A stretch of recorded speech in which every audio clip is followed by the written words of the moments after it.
오늘의 사연 시작합니다.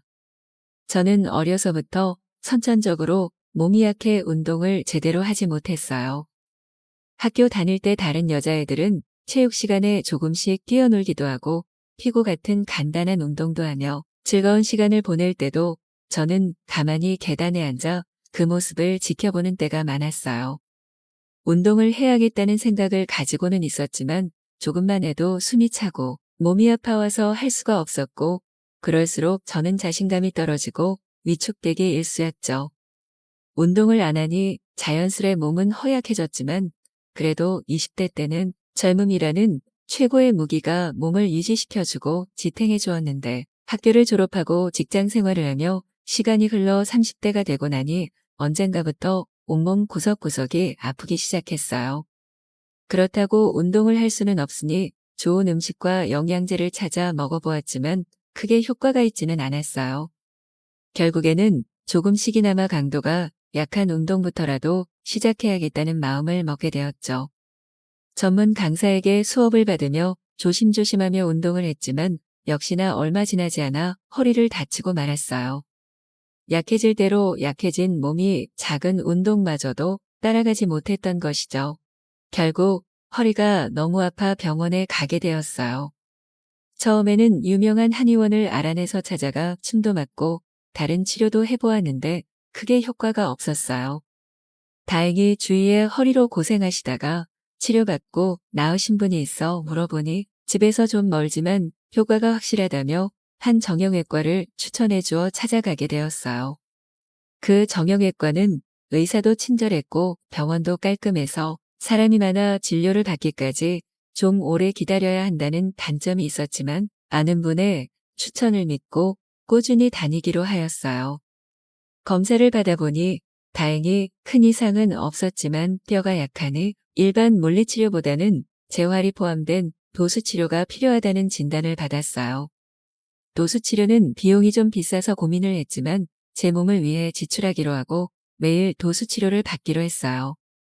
처음 치료를 받으러 갔는데 키가 크고 얼굴도 잘생긴 남자가 다가와서 제 담당 도수 치료사라고 말했어요. 저는 마음속으로 은근히 기뻐하며 이왕 한 달간 매일 치료받을 거면 이런 남자에게 받는 게 좋다고 생각하며 웃으며 잘 부탁한다고 인사했어요. 도수치료사는 갑자기 저에게 가운 한 장을 주며 옷을 갈아입고 와야 한다고 했고 그 말이 은근히 야릇하게 들려 조금 심장박동이 빨라지고 말았어요. 속옷 위에 가운 하나를 걸친 채 밀폐된 공간에 그 남자와 있으니 심장박동은 조금 더 빨라지고 있었는데 도수치료사는 본인의 업무에 충실한 듯 무심하게 치료를 시작한다며 기계처럼 제 허리와 주변 근육을 풀어주기 시작했어요. 감정이 들어가지 않은 손길이지만 그래도 이 남자가 치료를 위해 최선을 다하고 있다는 것은 느낄 수 있었어요. 그렇게 일주일 가까이 허리에 집중 치료를 받으니 다친 부위가 아프지 않고 조금씩 나아지기 시작했어요. 그때부터 여유가 좀 생겼는지 치료받을 때 도수치료사와 이런저런 이야기를 하기도 했죠.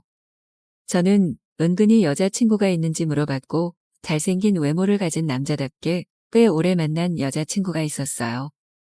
저는 조금 실망했지만 그래도 이 남자와 매일 1시간씩 대화를 할 수 있다는 사실에 만족을 하고 있었죠. 치료가 지속될수록 이 남자에게 더 빠져들게 되었고 여자친구가 있지만 이 남자를 가지고 싶다는 마음이 계속 커지고 있었어요. 그 이후로 일주일 정도 더 허리 치료를 받은 뒤 그 다음부터는 복부와 허벅지 근육 강화를 위한 마사지를 받게 되었어요. 그 남자와 정면으로 마주보며 치료를 받는 데다가 손이 복부와 허벅지 사이를 왔다 갔다 하니 저는 본의 아니게 치료 때마다 팬티가 젖기도 하였죠. 어느 때부터는 치료가 맞나 싶을 정도로 손이 아래 위로 깊숙이 들어오기도 했지만 저는 그때마다 몸이 먼저 반응하며 조금씩 느끼고 있었어요.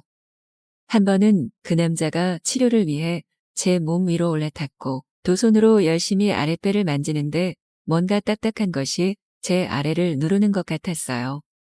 저는 설마 하며 슬쩍 눈으로 아래를 보니 이 남자도 힘이 들어가 버렸고 제 몸에 닿았지만 제가 피하지 않는 것 같으니 노골적으로 계속 닿게 하며 저의 반응을 확인한 것이었죠. 남자는 몸을 빼지 않고 치료를 이어나갔고 그러던 중 눈이 마주쳤을 때 저는 눈을 감고 끄덕이며 제 의사를 전달했죠. 그 다음부터는 남자의 손길이 더 과감해지기 시작했어요. 아랫배를 마사지해주다가 은근슬쩍 더 아래로 내려와 마사지를 하기도 했고 어깨를 풀어준다며 뒤에서 안고 주위를 주무르기도 했어요. 저는 그때마다 손을 아래로 향해 힘이 들어간 남자를 위로해주고 있었어요. 우리는 서로의 손길 하나하나를 거부하지 않고 느끼며 몸을 맡겼고 그렇게 치료 때마다 병원이라는 제한된 공간에서 아슬아슬하게 선을 넘나들며 서로를 느끼고 있었죠. 어느새 도수치료 마지막 날이 되었고 그 남자는 더 과감해져 제가 느끼는 몸의 부위를 집중해서 마사지해 주었고 저는 그날 치료 베드가 젖을 만큼 물을 쏟아내고 말았죠.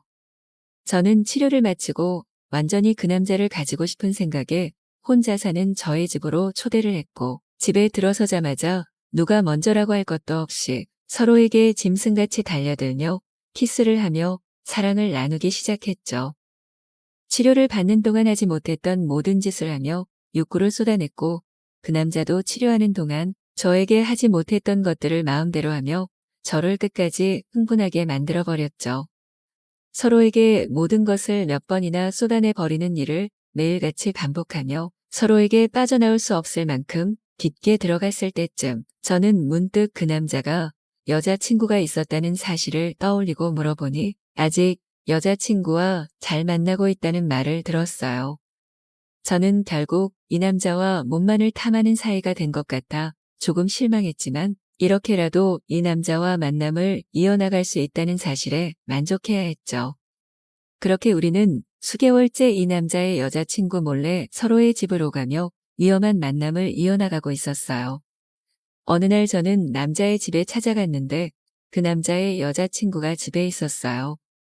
저는 너무 놀라 당황했지만 그녀는 전혀 당황하지 않고 저를 잘 알고 있다며 이야기를 하기 시작했어요. 그 남자가 워낙 잘생기고 멋지고 직업이 도수치료사이다 보니 치료를 하다가 만나는 여자가 정말 많다면서 이번에도 저랑 만나는 걸 알고 있었다고 하였어요. 그래도 그 남자가 너무 좋아서 놓아줄 수 없어 알면서도 뭐라고 할 수가 없었다고 하였죠. 그렇게 우리는 서로의 존재를 알면서도 그 남자와 만남을 이어나갔고 지금은 빠져나올 수 없을 만큼 깊은 사이가 되어버렸어요. 언젠가 이 만남이 끝날 수도 있지만 지금은 즐기며 하루하루를 보내고 있답니다.